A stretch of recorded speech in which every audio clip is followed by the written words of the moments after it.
नमस्कार, ये तस्वीरें देख रहे हैं, ये है हरियाणा के पूर्व मुख्यमंत्री और करनाल से भाजपा के लोकसभा प्रत्याशी मनोहर लाल खट्टर का काफिला। आपको बता दें, आज रोड शो निकाला गया है। कम से कम 3 दर्जन गांव के अंदर आज ये रोड शो निकाला जाएगा। और आपको बता दें, ये शुरुआत की है करनाल के गांव झंझाड़ी से। आप देख सकते हैं भारी संख्या में यहाँ लोग पहुंच रहे हैं, उनका स्वागत कर रहे हैं फूल मालाओं से। उनको यहाँ पहुंचने पर आभार प्रकट करते हुए दिखाई दे रहे हैं। दोस्तों, हम चाहेंगे आप इस खबर को ज्यादा से ज्यादा शेयर कर देना। आप देख सकते हैं कि पुलिस बल भी काफी साथ में है और ग्रामीण जो हैं फूल बुक्के लेकर पहुंचे हैं मनोहर लाल खट्टर का स्वागत करने के लिए। आप देख सकते हैं तस्वीरों के अंदर, और बड़ा जोरदार स्वागत किया जा रहा है। दोस्तों, हम चाहेंगे कि इन तस्वीरों को, इस खबर को ज्यादा से ज्यादा शेयर कर देना और इस मौके पर सुनवाएंगे मनोहर लाल खट्टर का क्या कहना है। आप देख सकते हैं तस्वीरों में। आपको बता दें, भाजपा ने इस बार 400 पार का नारा दिया है। इसी कड़ी में मनोहर लाल खट्टर पहुंच चुके हैं करनाल के झंझाड़ी गांव में। झंझाड़ी वासियों, आज नीलोखड़ी विधानसभा में ये रोड शो करने के लिए इतना जल्दी सुबह आप लोग इतनी बड़ी संख्या में यहाँ आए। सबसे पहले तो मैं आपका सबका आभार प्रकट करता हूँ, आपका अभिनंदन करता हूँ। जैसा हमको मालूम है कि लोकसभा का चुनाव एरिया बहुत बड़ा होता है, लगभग 1000 के आसपास गांव है दोनों जिलों में। अब हर गांव में व्यक्तिगत जाना तो संभव नहीं होता है, तो विचार यही किया कि एक यात्रा के माध्यम से जितने ज्यादा गांव संपर्क कर सके उतना मुझे करना चाहिए। आज सारे रूट में लगभग 35-40 गांव के लोगों के दर्शन हो जाएंगे। और काम तो आप लोगों को सब पता है, लोकसभा का चुनाव है। मोदी जी के प्रशंसनीय कार्य सब उनको मालूम है, बहुत बार बताए जा चुके हैं। हम मीडिया के माध्यम से भी, अखबारों में, टीवी में, सोशल मीडिया में सबको जानकारी मिलती है। बहुत तरह की मीटिंग सभाएं हुई है, उसको जानकारी आपको मिली है।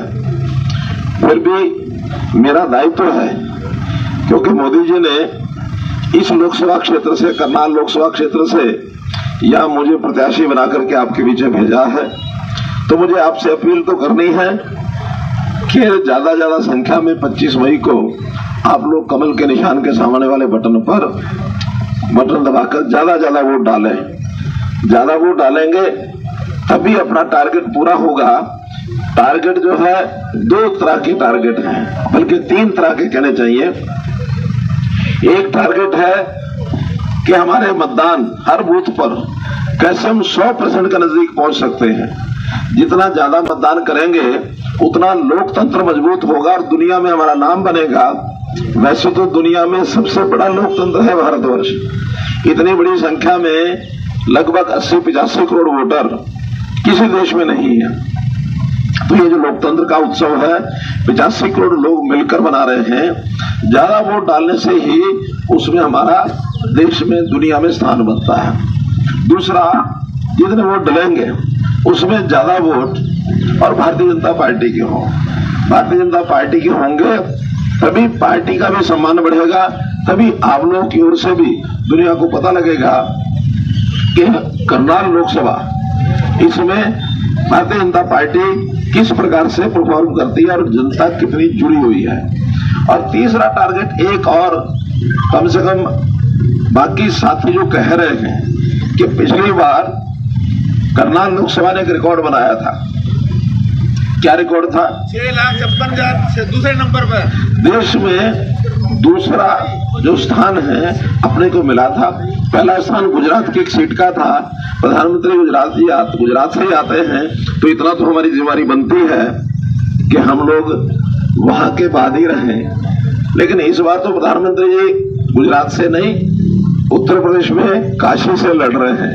इसलिए भाइयों, अगर वो टारगेट भी पूरा करना हो तो इस बार छूट है पूरी, ठीक है। तो इस बार एक टारगेट देश भर में भी रखा गया कि इतनी सीटें जो आज तक कभी किसी पार्टी की ना आई हो, तो जैसा एक संकेत दिया गया है कि 400 का आंकड़ा पार करना है।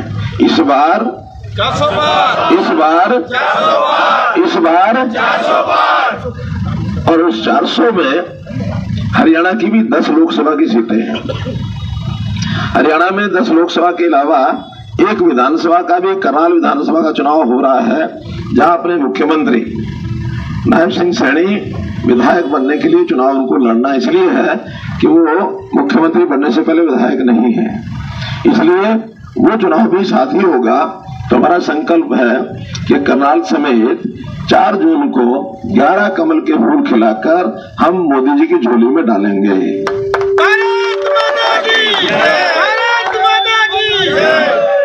मित्रों, आज इस तैयारी में पूरी पार्टी झंझाड़ी के इस कार्यक्रम में इस इलाके के सब नेता, मुख्य रूप से झंझाड़ी से रवि चौधरी जी हैं, दिग्विजय सिंह हैं, सुबे सिंह है, रामेश्वर शर्मा, रमन चौधरी, हरनेक सिंह, भगवान दास कबीरपंथी, अमरनाथ सौदा, आजाद सिंह, मीना चौहान, सुभाष चंद्र, हमारे प्रमुख कार्यकर्ता सब हैं। तैयारी में तो सब लोग लगे हैं। तो आप सबका बहुत बहुत आभार, बहुत बहुत अभिनंदन करता हूं। और आज जो पहला कार्यक्रम यहाँ से शुरू हो रहा है और आखिरी कार्यक्रम हमारा समाना बाहू, कुल 11 स्थानों पर यात्रा ये रुकेगी और आसपास के आइए नमस्कार प्रणाम। तो आज आसपास के गांव के मिलाकर 30-35 गांव के लोग इसमें शामिल होने वाले हैं। आपने इतनी बड़ी संख्या में स्वागत किया यात्रा का, आपका बहुत अभिनंदन, बहुत आभार, बहुत बहुत धन्यवाद। मनोहर जी को जय श्री राम, जय श्री राम, जय श्री राम। मनोहर जी को जय श्री राम। भारत माता की।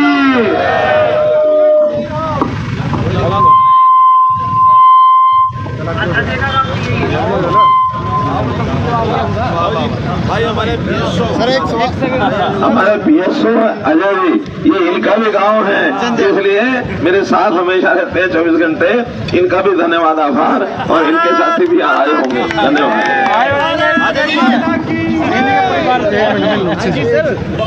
तो आज ये अभी नीलोखेड़ी का हुआ है, शाम को इंद्री विधानसभा का होगा और ऐसे ही कल घरौंडा, पानीपत ग्रामीण इस प्रकार से होगा। तो हर विधानसभा में पहले एक रोड शो, इसके बाद दूसरा बारी आएगी दूसरा रोड शो।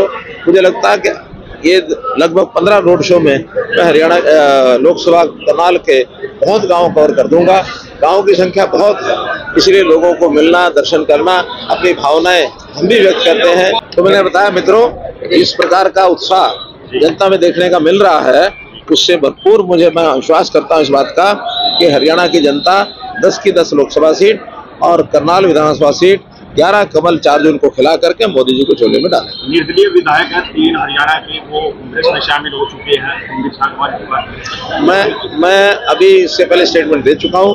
पहली बात तो वो शामिल नहीं हो सकते, जिस दिन शामिल होने की बात करेंगे उस दिन उनकी सदस्यता चली जाएगी।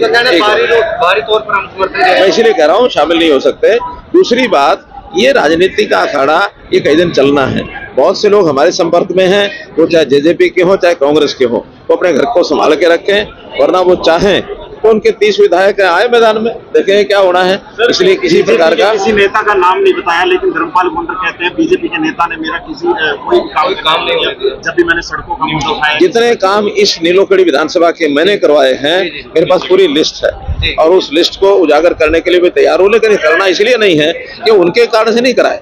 हमने तो जहाँ कांग्रेस के विधायक थे वहां भी विकास के काम कराए हैं। हरियाणा में कम से कम 9.5 साल में कोई भी लोग ये नहीं कह सकते किसी विधानसभा से हमने कोई भेदभाव किया है। हरियाणा में मनोहर लाल ऐसा शख्स मुख्यमंत्री है कि पहली टर्म में जब हमारा पहला सेशन था, मैंने 5 करोड़ रुपया हर एक विधायक के लिए, किसी भी पार्टी का बना हो, उनको दिए।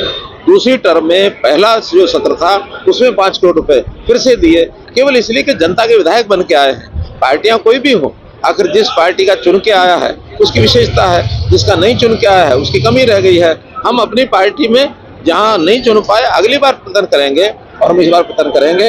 ये जो स्थिति हमारी पिछली बार 40 पर ही हम रह गए थे, बाद में 41 हो गए, ये अगली बार स्थिति पैदा ना हो, ताकि इस प्रकार की समस्याएं और खेल ये ना हो सके। हम पूरे आश्वस्त है कि अगले चुनाव में हमारी पूरी कंप्लीट मेजोरिटी है। का बयान आता है कि 400 पार नहीं, जमना पार कराएंगे। ये तो जनता बताएगी। ना आप बताएंगे ना बुद्धि राजा बताएंगे। मेरी बात पर भरोसा मत करें, जनता बताएगी कि वो 400 पार देगी कि नहीं देगी, उसमें बुद्धि राजा और आपकी ठेकेदारी नहीं। सर, कांग्रेस अपनी जनसभाओं में सभी लोगों को एक प्रलोभन दे रही है 6,000 रुपए पेंशन की, 200 गज के प्लॉट, 2 मकान डलवाएंगे, बिजली का बिल, बिजली की कनेक्शन साथ में देंगे, साथ के साथ बेरोजगारों को जब तक नौकरी नहीं मिलेगी 1 लाख रुपए हर साल। मैंने अभी सभा में बताया है कि जिस प्रकार के मुंगेरी लाल के सपने होते हैं, न 9 मण तेर होगा न राधा नाचेगी, जिस प्रकार का अगर वो हिसाब किताब लगा करके बता देंगे कि सारी योजना में जो बता रहे हैं कितने पैसे लगने वाले हैं, कुल मिलाकर के देश का बजट तो देश में काम आएगा।